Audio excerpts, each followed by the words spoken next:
नोएडा के 81 गांव के किसानों ने भारतीय किसान यूनियन मंच के नेतृत्व में अपनी मांगों को लेकर नोएडा प्राधिकरण के खिलाफ अनिश्चितकालीन धरना शुरू कर दिया है। सैकड़ों किसानों ने दोपहर में हरोला सेक्टर 5 से पैदल मार्च करते हुए प्राधिकरण कार्यालय का घेराव किया। पुलिस ने धरना रोकने का प्रयास किया, लेकिन किसानों ने टेंट लगाकर विरोध प्रदर्शन जारी रखा। वहीं प्राधिकरण और पुलिस के वरिष्ठ अधिकारी बातचीत के लिए धरना स्थल पर पहुंचे, मगर किसान अपनी मांगों पर अड़िग रहे। सर, क्या आपका नाम है? मेरा नाम सुधीर चौहान है, भारतीय किसान यूनियन मंच में राष्ट्रीय अध्यक्ष हूँ। आज नोएडा प्राधिकरण पर आप धरना दे रहे हैं, सैकड़ों तादाद में किसान बैठे हैं, क्या आपके मुद्दे हैं? देखिए, मुद्दे तो हमारे बड़े स्पष्ट हैं जी। मुद्दे तो कुछ है नहीं। जो हमारा एक्विजिशन में जब हुआ था उसमें करार नियमावली बनी थी। उस करार में जो हमारी देयता थी, केवल वहाँ पैसा नहीं मिलना था, हमें वहाँ 3 चीज़ें मिलनी थी। इन्होंने हमें केवल 90% का पैसा दिया और इन्होंने हमारा 10% का पैसा हमें ज़मीन का दिया ही नहीं था। इसलिए नहीं दिया कि 10% का हमें प्लॉट देने वाले थे। देखिए, एक्विजिशन जब कंप्लीट होता है कि जो उसका नक्शा 11 का प्रपत्र जो है वो करार पूरा हो जाए। पैसा देना अधिग्रहण नहीं था। इन्होंने 10% के प्लॉट नहीं दिए, एक भाई को दे दिया, दूसरे भाई को दिया नहीं। मान्य बाद में न्यायालय का डिसीजन आया, क्योंकि अर्जेंसी क्लॉज लगा के इन्होंने जमीन ली कि भाई आपने पैसा भी गलत दिया है, पैसा इनको 64.7% एडिशनल कंपनसेशन देना पड़ेगा और 5% के स्थान पे आपको 10% के प्लॉट ही देने पड़ेंगे। लेकिन वहाँ पे भी ये लोग नहीं माने, हाफ इम्प्लीमेंटेशन कर दिया, 64.7% पैसा दे दिया, 10% के प्लॉट नहीं दे रहे। तो हम यहाँ पे कोई भी रिहेबिलिटेशन वाला पार्ट जो अधिग्रहण में होता है, उस पार्ट को हम यहाँ पे मांगने आए हैं, जो ये लोग हमें नहीं दे रहे। कहते हैं कि किसानों को देने के लिए ज़मीन नहीं है। लगातार ये लगभग 7 साल में 90 लाख मीटर ज़मीन को बेच चुके हैं। उसी को यहाँ पे सेटल कराने के लिए हम यहाँ बैठे हैं। वही हमारी करार है। मांग का तो कोई यहाँ पे औचित्य नहीं है। मांग अगर करार पूरी नहीं होती है तो नोएडा प्राधिकरण के अधिकारी नहीं मानते हैं, तो आगे भारतीय किसान मंच का क्या रणनीति है? देखिए, संवाद है। पहले दिन हमने 10 तारीख को धरना दिया, फिर हमारी संवाद की विंडो खुली। कल हमारी डीएम सर के अध्यक्षता कहिए या उसकी उपस्थिति कहिए, सीओ सर उसमें मौजूद थे। हर बार परेशानी ये है कि जो समझौता पत्र लागू होता है, धरना प्रदर्शन जब यहाँ पे शुरू हो चुका होता है, लोग इनके जाके सर के ऊपर बैठ जाते हैं। तब ये कहते हैं कि हम सारे काम आपके 15 दिन में एक्सरसाइज कर देंगे।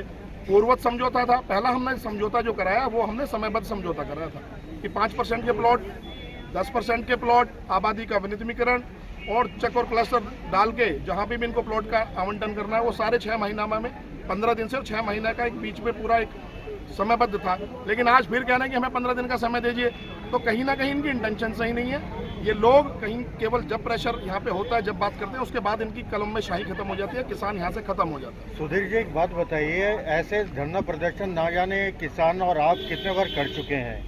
हर बार आपको 10-15 दिन का टाइम दे दिया जाता है और आप फिर वापस आ जाते हैं। तो इस बार आपकी रणनीति क्या है कि इस बार भी 10-15 दिन का टाइम मिलने के बाद आप वापस चले आएंगे? देखिए, समझौता लागू कराने की क्या बात है, और आप स्पष्ट रूप से कह रहे हैं ये लोग कहीं ना इस संविधान को मान रहे हैं, ना किताबों को मान रहे हैं। कहीं ना कहीं वो परिस्थितियां पैदा करना चाहते हैं कि या तो हम लोग वहां जाके इनसे अंदर लड़ें, कोई न्यूसेंस क्रिएट हो, कोई यहाँ पे ऐसे धब्बे लगे खून के, या तो अधिकारियों के लगे या किसानों के लगे।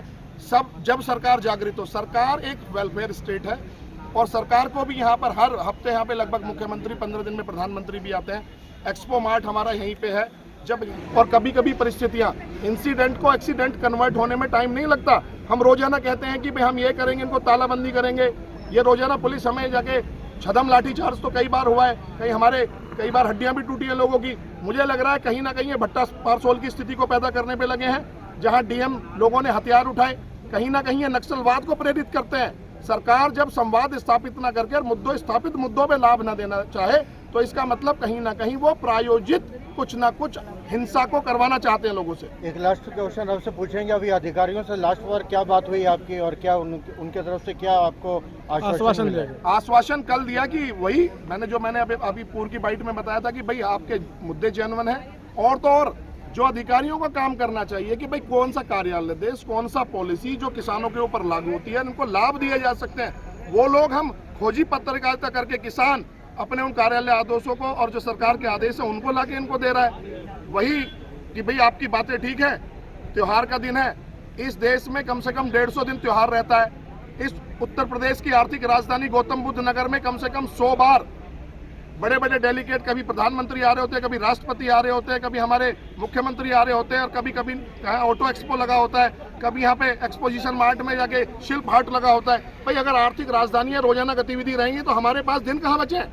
365 के 65 दिन तो इनकी कहीं या तो राजनीतिक लोगों के आने जाने में या त्योहारों में ही रहते हैं। कहीं ना कहीं मुद्दा बनेगा। देश बड़ा है, 150 करोड़ का आबादी है, कुछ ना कुछ इनपुट इनको मिलते रहते हैं। अब कह रहे कि त्योहार है, दीपावली आने वाली है, कोई आतंकवादी हमला हो सकता है। भैया ये किसान तो आतंकवादी हमला नहीं करेंगे, वो आपका अफेयर है, आप अपना काम देखिए, हम अपना काम देख रहे हैं। देखिए हम तो यहाँ बैठे हुए हैं, उतने दिन चलेगा जब तक ये हमारे कामों को सही रूप में नहीं करके ले आते।